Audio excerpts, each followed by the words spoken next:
On behalf of the TMA Chicago Midwest Communications Committee, please welcome the one and only David Levy. Okay, that's not exactly true. There's 5,145 of us on LinkedIn, but today, the David Levy, who's the president of Utica Leasco, is the only one that matters. David, thanks so much for joining me on the 10 spot. Great to have the opportunity to speak with you. I can't wait to see you in person, but until then, thank you so much for supporting the chapter as a platinum sponsor. Wanted you to have this opportunity virtually to tell our members more about you and your firm. So please, tell me about Utica Leasco. Well, good morning, everybody, and good morning, David.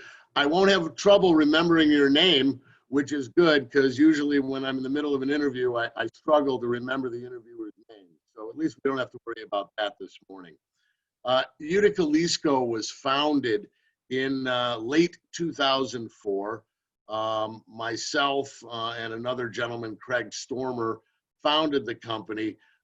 And basically it was in reaction to my life's experiences as an auctioneer and an appraiser, and also my background in finance and mergers and acquisitions.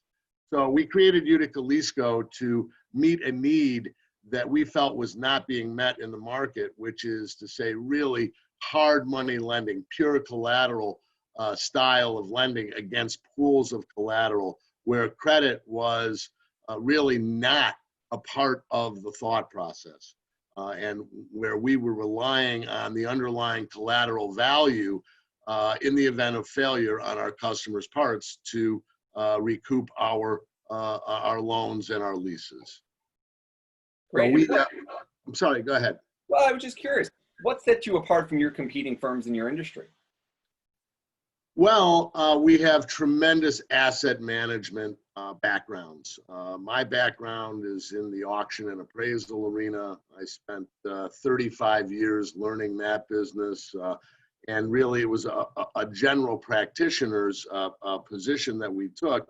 So we covered a huge amount of industrial verticals, and that really set us apart in terms of our ability to provide financing, because we understood which markets, which secondary markets were liquid, which secondary markets had verifiable track records, so that if there was a failure in our portfolio, we were able to convert the assets to meaningful dollars, and our recoveries, in our case, liquidation recoveries are a gain.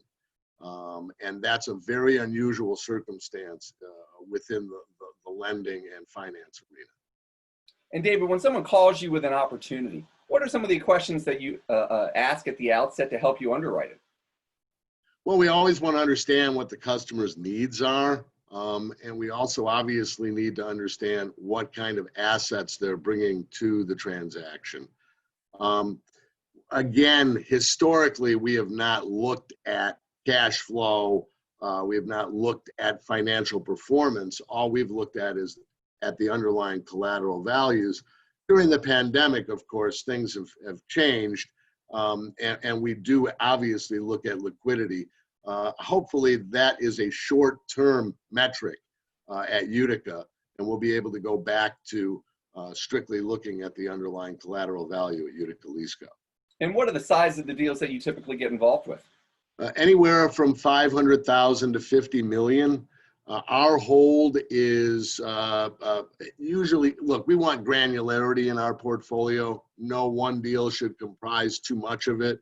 And within any deal, no one asset should comprise too much of the overall deal. But our holds are generally 5 million. We sometimes will hold as much as 8. And then we'll syndicate the remainder of the opportunity. And we have a number of industry partners that we work with that have great faith in our knowledge and asset management skill and our underwriting capabilities. You referenced the pandemic. What type of advice are you giving your clients to help them manage their business during the pandemic? Well, each client is different, obviously.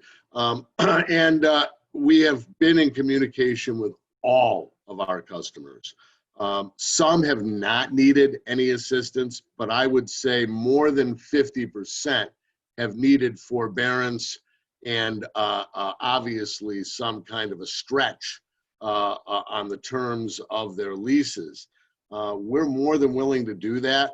We wanted to make sure that each of our customers was taking advantage of what the government was offering. And also at the same time wanted to make sure that they were doing everything they could to cut their overhead until things resume some sense of normalcy. There are some customers, unfortunately, that no matter what they do, the economic environment will win out. And those are the ones that we're working very closely with to make sure that if there's going to be a need for a liquidation, we do those things at the right time. And David, do you have any particular industry sectors that you are more active in than others? Well, again, we're agnostic. We like virtually every industry. However, right now, and I'm sure you can predict my answer, we are not looking at much in oil and gas. We had been, engaged in the support side of oil and gas, but not in the drilling rigs and in the direct energy sector. We've pulled back from the support side until we can see some semblance of recovery and stability.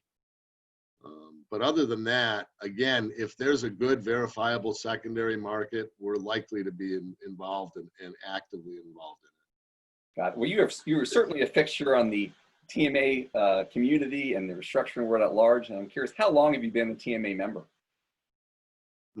I believe I've been a member since George.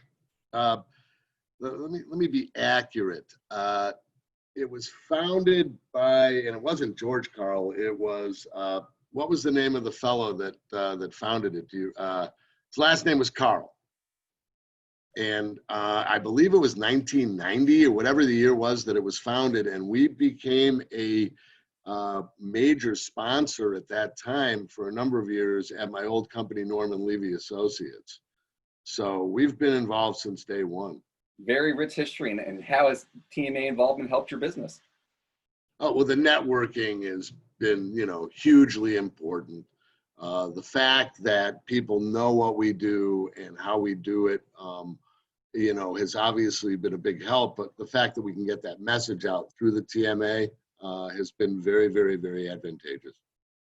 Well, David, on behalf of all the members, we appreciate your decades of support and appreciate you taking the time to speak with me today, and can't wait to see you again in person. My pleasure, David. Okay, take care. Thank you.